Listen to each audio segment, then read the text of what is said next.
ಉತ್ತರ ಕರ್ನಾಟಕದ ಬಾಗಲಕೋಟೆ ಜಿಲ್ಲೆಯ ಜಮಖಂಡಿ ನಗರದ ಪುಣ್ಯವಂತ ಜನರು ಸರ್ವಧರ್ಮದ ಸಂಕೇತವಾಗಿ ಹಜರತ್ ಟಿಪ್ಪು ಸುಲ್ತಾನ ಜಯಂತಿಯನ್ನು ಆಚರಣೆ ಮಾಡಿದರು. ಆ ವೇದಿಕೆ ಮೇಲೆ ಯಾರ್ಯಾರಿದ್ರು? ಆ ವೇದಿಕೆ ನೋಡ್ರಿ, ಇಷ್ಟೊಂದು ಅಲಂಕಾರ ಮಾಡಿದ್ರು. ಅಲ್ಲಿ ಎಲ್ಲ ಸರ್ವಧರ್ಮದವರನ್ನು ಭಾವೈಕ್ಯತೆಯ ಸಮ್ಮೇಳನ ಮಾಡಿದರು. ಭಾರತ ದೇಶಕ್ಕೆ ಒಂದು ಒಳ್ಳೆಯ ಸಂದೇಶ ಹೋಯಿತು. ನಾವೆಲ್ಲರೂ ಒಂದು ಶಾಂತಿಯ ತೋಟ, ಹಲವಾರು ಹೂದೋಟಗಳ ಇದು ಒಂದು ಶಾಂತಿಯ ತೋಟ ಅನ್ನುವ ತೋರಿಸಿಕೊಟ್ಟಂಥ ಇದೇ ಜಮಖಂಡಿ ಪುಣ್ಯವಂತ ನಗರದ ಈ ಸಲಹಾ ಸಮಿತಿ ಮತ್ತು ಆಡಳಿತ ಮಂಡಳಿ, ಈ ಸಂಘಟನೆಯ ನೇತೃತ್ವ ವಹಿಸಿದಂಥ ಪುಣ್ಯವಂತ ಗಣ್ಯಮಾನ್ಯರು ಬಹಳ ವಿಚಿತ್ರ ಅನ್ನಿಸ್ತೈತಿ, ಬಹಳ ಅದ್ಭುತ ಅನ್ನಿಸ್ತೈತಿ. ಇದೊಂದು ಉತ್ತರ ಕರ್ನಾಟಕಕ್ಕೆ ಅನ್ನ ಬಸವಣ್ಣರ ನಾಡಿನಲ್ಲಿ, ಸೂಫಿ ಸಂತರ ನಾಡಿನಲ್ಲಿ ಇದೊಂದು ವಿಶೇಷ. ಈ ಕಾರ್ಯಕ್ರಮದ ದಿವ್ಯ ಸಾನ್ನಿಧ್ಯವನ್ನು ವಹಿಸಿದಂಥ ಮಠಾಧೀಶರು ಮತ್ತು ಇದೇ ಕ್ರಿಶ್ಚಿಯನ್ ಧರ್ಮದ ಫಾದರ್ಗಳು, ವಿಶ್ವವಿಖ್ಯಾತ ಮೌಲಾನಾಗಳು, ಅಲ್ಲಿ ಇರುವಂಥ ಮಠಾಧೀಶರು, ಎಡಬಲಕ್ಕೆ ಇಬ್ಬರು ಕರ್ನಾಟಕ ಸರ್ಕಾರದ ಮಾನ್ಯ ಕ್ಯಾಬಿನೆಟ್ ದರ್ಜೆ ಮಂತ್ರಿಗಳು, ಒಬ್ಬರು ಲೋಕೋಪಯೋಗಿ ಮಂತ್ರಿಗಳು, ಒಬ್ಬರು ಅಬಕಾರಿ ಮಂತ್ರಿಗಳು, ಇವರೆಲ್ಲರ ನೇತೃತ್ವದಲ್ಲಿ ಆ ಸಭೆಯ ಸಂಗಮವನ್ನು ಮಾಡಿದಂಥ ಅಲ್ಲಿಯೇ ಇದ್ದಂಥ ಮಾಜಿ ಶಾಸಕ ಆನಂದ ನ್ಯಾಮಗೌಡ, ಸತೀಶ್ ಜಾರಕಿಹೊಳಿ ಇರ್ತಾರೆ, ಈ ಕಡೆ ಆರ್ ಬಿ ತಿಮ್ಮಾಪುರ್ ಇರ್ತಾರೆ, ಆನಂದ ನ್ಯಾಮಗೌಡ ಇರ್ತಾರೆ. ಆಮೇಲೆ ಈ ಎಲ್ಲವನ್ನ ಅಚ್ಚುಕಟ್ಟಾಗಿ ಶಾಂತಿಯ ಸಂಕೇತವನ್ನು ನಾವಿಂದು ಅನ್ನ ಬಸವಣ್ಣರ ನಾಡಿನಲ್ಲಿ, ಸೂಫಿ ಸಂತರ ನಾಡಿನಲ್ಲಿ ಹಜರತ್ ಟಿಪ್ಪು ಸುಲ್ತಾನ್ ಅವರು ಕರ್ನಾಟಕ ಮತ್ತು ದೇಶಕ್ಕೆ ಏನು ಕೊಡುಗೆ ಕೊಟ್ಟರು ತಮ್ಮ ಪ್ರವಚನ ಮುಖಾಂತರ ಸ್ವಾರಸ್ಯಕರವಾಗಿ ಹೇಳಿದ್ದನ್ನು ನೀವು ಈಗಾಗಲೇ ಎಲ್ಲ ಸೋಷಿಯಲ್ ಮೀಡಿಯಾದಲ್ಲಿ ನೋಡಿದಿರಿ. ಈಗ ಈ ನೇತೃತ್ವ ವಹಿಸಿದಂಥ ಗಣ್ಯಮಾನ್ಯರ ಬಗ್ಗೆ ಹೇಳಬೇಕು. ಇದೊಂದು ಕರ್ನಾಟಕದಲ್ಲಿ ಇವತ್ತೊಂದು ಸಂದೇಶ ಹೋಗಬೇಕು. ಜಮಖಂಡಿ ನಗರದ ಸರ್ವಧರ್ಮದವರು ಕೂಡಿ ಮಾಡಿದಂಥ ಈ ಹಜರತ್ ಟಿಪ್ಪು ಸುಲ್ತಾನ ಜಯಂತ್ಯೋತ್ಸವ ಸಮಿತಿಯ ನೇತೃತ್ವವನ್ನು ಯಾರ್ಯಾರು ವಹಿಸಿದ್ರೆ ನಾ ಹೇಳ್ತಾನೆ ಕೇಳ್ರಿ.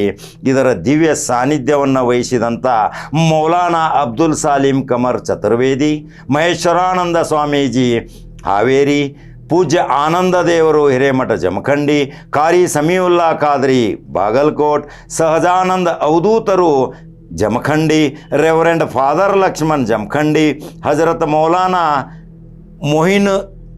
ಮೊಹಿನುದ್ ಅಹಮದ್ ಇದು ಬಾಗಲಕೋಟೆ ಉಲೇಮಾಯಿ ಹಿಂದ್, ಹಜರತ್ ಪೀರ್ ಸೈಯದ್ ಕಾಶಿಮ್ ಅಶರಫಿ ಉತ್ತರ ಪ್ರದೇಶ್.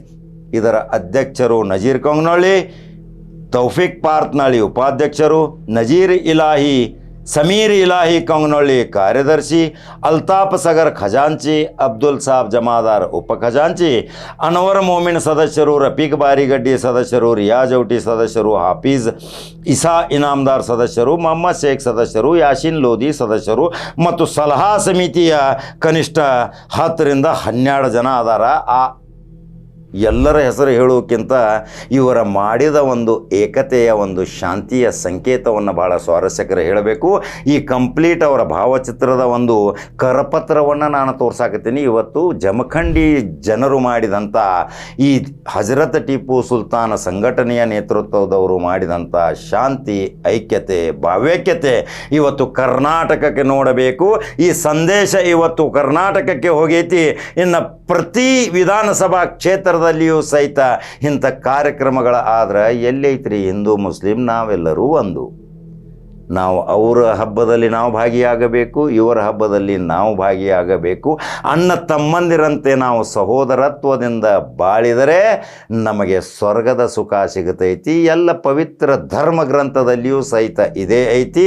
ನಾವು ಖುರಾನನ್ನು ಓದಲಿಕ್ಕೆ ಅವರಿಗೆ ಕೊಡಬೇಕು, ಅವರ ಪುರಾಣವನ್ನು ತೆಗೆದುಕೊಂಡು ನಾವು ಓದಬೇಕು. ಭಗವದ್ಗೀತೆ, ಯಜುರ್ವೇದ, ಗೀತಾಸಾರ ಅಂಥ ಸಂಕೇತವನ್ನು ಸಾರಿದಂಥ, ಸಂದೇಶ ಸಾರಿದಂಥ ಜಮಖಂಡಿಯ ಹಜರತ್ ಟಿಪ್ಪು ಸುಲ್ತಾನ್ ಕಮಿಟಿಯ ಸರ್ವ ಸದಸ್ಯರು, ನಿರ್ದೇಶಕರು, ಸಲಹಾ ಸಮಿತಿಯವರು, ಮಾನ್ಯ ಸಚಿವರಾದ ಸತೀಶ್ ಜಾರಕಿಹೊಳಿಯವರು, ಆರ್ ಬಿ ತಿಮ್ಮಾಪುರ್ ಅಬಕಾರಿ ಸಚಿವರು, ಆನಂದ ನ್ಯಾಮಗೌಡ ಮತ್ತು ಮಠಾಧೀಶರು, ಜಗದ್ಗುರುಗಳು, ಮೌಲಾನಾಗಳು, ಕಾರಿಗಳು, ಹಿತಚಿಂತಕರು, ಅಪಾರ ಜನಸ್ತೋಮದ ಜಮಖಂಡಿ ನಗರದ ಬೆಂಬಲಿಗರು ಮತ್ತು ಬಾಗಲಕೋಟೆ ಬಿಜಾಪುರದಿಂದನೂ ಜನ ಬಂದಿದ್ದರು. ಆ ಜನಸ್ತೋಮ ನೋಡಿದರೆ ಇವತ್ತು ಈ ಶಾಂತಿಯ ಸಂಕೇತ ಮಾಡಿದಂಥ ಈ ಜಮಖಂಡಿಯ ಪುಣ್ಯವಂತ ಜನತೆಗೆ ಐತಿಹಾಸಿಕ ಸ್ಥಳ ರೀ ಅದು. ಅದು ಒಂದು ಮಹಾರಾಜರ ಮಾಡಿದಂಥ ಒಂದು ಆ ನಗರ ಇವತ್ತು ಅದನ್ನು ಉಳಿಸ್ಕೊಂಡು ಹೊಂಟಾರ. ಆ ಪುಣ್ಯವಂತ ಜನರಿಗೆ ಒಂದು ಲೈಕ್ ಮತ್ತು ಶೇರ್ ಮಾಡಿರಿ. ಇದೇ ರೀತಿ ಪ್ರತಿಯೊಂದು ಜಿಲ್ಲೆಯಲ್ಲಿ ನಾವು ಭಾವೈಕ್ಯತೆ ಸಾರಿದ್ರೆ ಯಾವುದೇ ತಂಟೆ ತಕರಾರಿಲ್ಲ, 1000 ವರ್ಷ ಬದುಕಾಕ ಬಂದಿಲ್ಲ. ಇದೇ ರೀತಿ ಎಲ್ಲರೂ ಹೋದರೆ ಸದೃಢ ಬಲಿಷ್ಠ ಭಾರತ ಆಗುವುದರಲ್ಲಿ ಸಂದೇಹವಿಲ್ಲ. ಹಾಗಾದರೆ ಯೂಟ್ಯೂಬ್ದಾಗ ಬಟ ನೋಡ್ರಿ, ನಂಬರ್ 1 ನ್ಯೂಸ್ ಕನ್ನಡ. ಈ ಜಮಖಂಡಿ ನಗರದ ಮಹಾಜನತೆ ಮಾಡಿದಂಥ ಕಾರ್ಯಕ್ಕೆ ಮೆಚ್ಚುಗೆ ವ್ಯಕ್ತಪಡಿಸಿರಿ, ಅನಿಸಿಕೆಗಳನ್ನ ಹಾಕಿರಿ. ಅವರಿಗೆ ಇನ್ನೂ ದೇವರು ಆ ಈಶ್ವರಲ್ಲ ಪರಮಾತ್ಮ ಇನ್ನೂ ಹೆಚ್ಚಿನ ಸಂಖ್ಯೆಯಲ್ಲಿ ಮುಂದಿನ ವರ್ಷ ಬೃಹತ್ ಪ್ರಮಾಣದಲ್ಲಿ ಜಯಂತಿ ಆಚರಣೆ ಮಾಡುವ ಸಲುವಾಗಿ ಶಕ್ತಿ, ಯುಕ್ತಿ, ಭಕ್ತಿ ಕೊಡಲಿ ಅನ್ನೋದೇ ಈ ಖಡಕ ಜವಾರಿ ಕಾಕನ ಸಂದೇಶ. ಮತ್ತೊಂದು ಖಡಕ ಜವಾರಿ ಸುದ್ದಿಯೊಂಗ ಬರ್ತೀನಿ. ನಮಸ್ಕಾರ.